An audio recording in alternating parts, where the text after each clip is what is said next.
आला सवंगडी शिबिर सोहळा, सगळ्या नातवंडांसाठी हा आला. श्रोते हो, नमस्कार. सवंगडी ज्येष्ठ नागरिक संघातर्फे गेल्या वर्षीपासून नुसत्या आमच्या संघातल्याच नव्हे तर संपूर्ण भुसारी कॉलनीतल्या नातवंडांसाठी मोफत उन्हाळी शिबिराचं आयोजन केलं जात आहे. या वर्षीचं हे शिबिर 25, 26, 27 आणि 28 मे दरम्यान होतं आहे. आजचा शिबिराचा पहिला दिवस होता. ज्येष्ठ सवंगड्यांमध्ये केवढा उत्साह!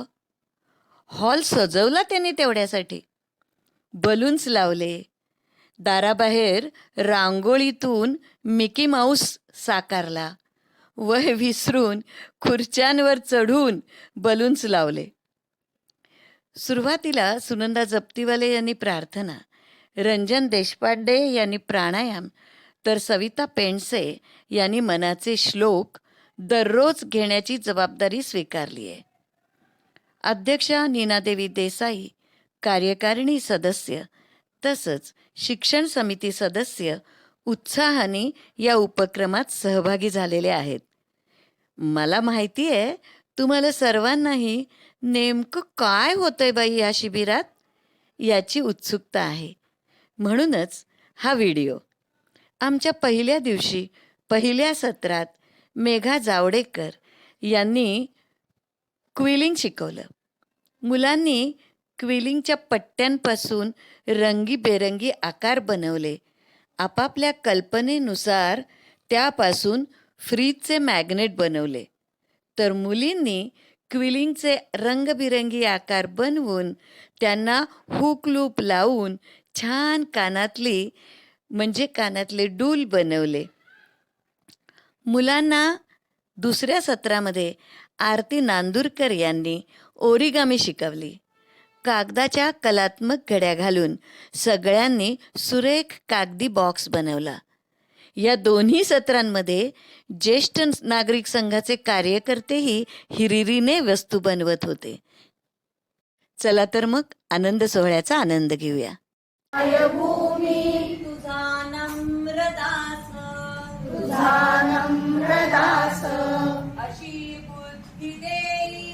अशी बुद्धी देई मला तूची खास नमो भास्करा ते अनोखा प्रकाश तनाचा मनाचा कराया विकास. रामदास स्वामींनी आपला पट्टशिष्य कल्याण स्वामी याला बोलावले आणि त्यांना असं सांगितलं की तू लेखणी, कागद आणि दौत हे घेऊन माझ्या खोलीमध्ये ये. त्याप्रमाणे कल्याण स्वामी या तिन्ही गोष्टी घेऊन समर्थांच्याकडे गेले. समर्थ समोर बसले, खाली गेला कल्याण स्वामी बसले आणि समर्थांनी पहिला श्लोक म्हणायला सुरुवात केला. गणाधीश जो ईश. माहितीये तुम्हाला? सगळ्यांना माहितीये? म्हणा बरं सगळ्यांनी. गणाधीश जो ईश सर्वा गुणांचा, मूळारंभ आरंभ तो निर्गुणाचा.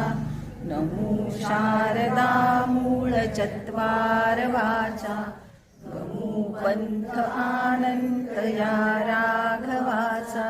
अशा प्रकारे हा पहिला श्लोक समर्थांनी सांगितला. कल्याण स्वामींनी लिहून घेतला आणि 2-3 द्यावे जनी वंद्यते सर्व भावे करावे. जनी वंद्यते सर्व भावे करावे.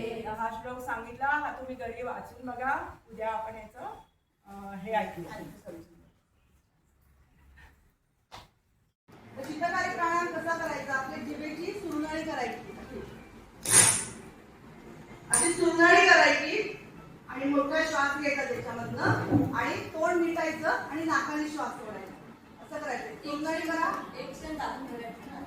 सुरनाळी करा. श्वास घ्या आतमध्ये, तोंड मिटा, नाकाने सोडायचं. तोंड मिटायचं, जी बाजून मग नाकाने सोडायचं.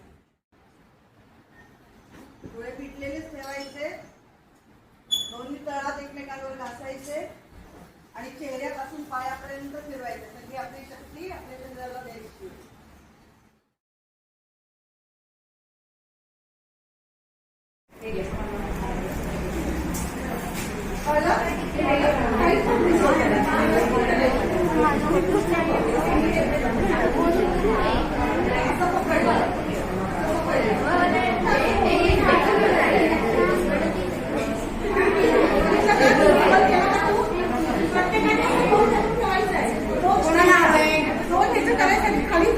कोणाला हवी आहे का? दुसरी पत्ती खाली जोडायची आहे ना.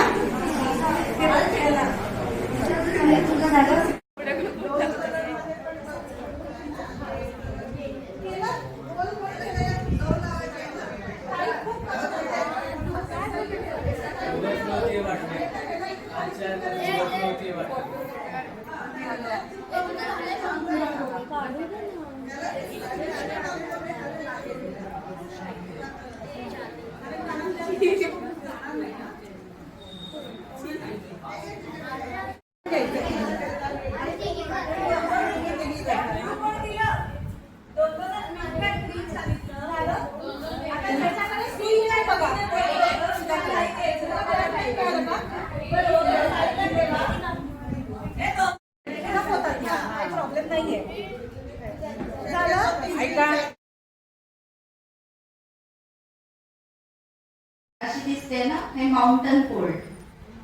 असे हे फोल्डचे प्रकार आहेत दोन महत्वाचे.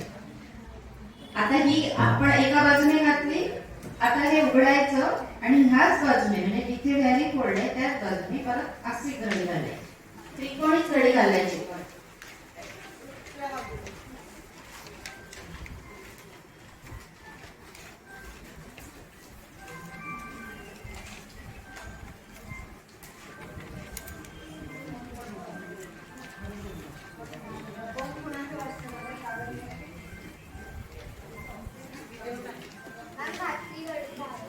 आणि खाली असा आहे ना. मग आता ही खालची बाजू वर पकडा आणि आता तुम्हाला दाखवते. हे वर पकडलं.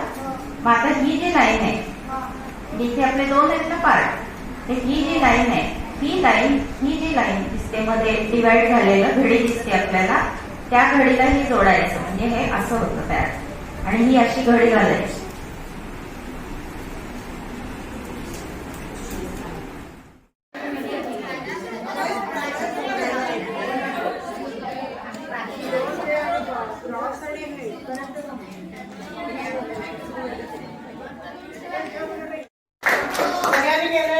आता घरी काम परत करा. आवडलंय त्याच्यात तुम्ही काही पण ठेवू शकता. इरेजर तुमचं किंवा काही कानातले पिनातले गर्ल्स, ओके नाही असं छान छान करू शकता.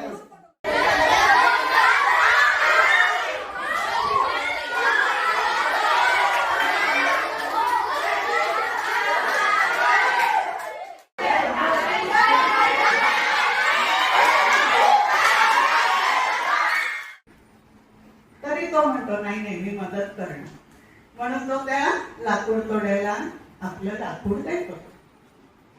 लाकूड तोड्यात त्याचं काय करतो, दांडा बनवतो, कुऱ्हाडीला लावतो आणि ती कुऱ्हाड घेऊन तो काय करेल, आता ज्या झाडाने त्याला लाकूड दिलेलं असतं त्या झाडावर तो वाद करतो. कारण ते लाकूड उत्तम असतं, दुसरं जे जुनं लाकूड ते कमकुवत असतं. आणि मग ते अनुभवी झाड त्याला म्हणतं की बघ कुऱ्हाडीचा दांडा गोदास का, म्हणजे तूच तुझ्या स्वतःच्या हाताने स्वतःचं नुकसान करून घेतलंस.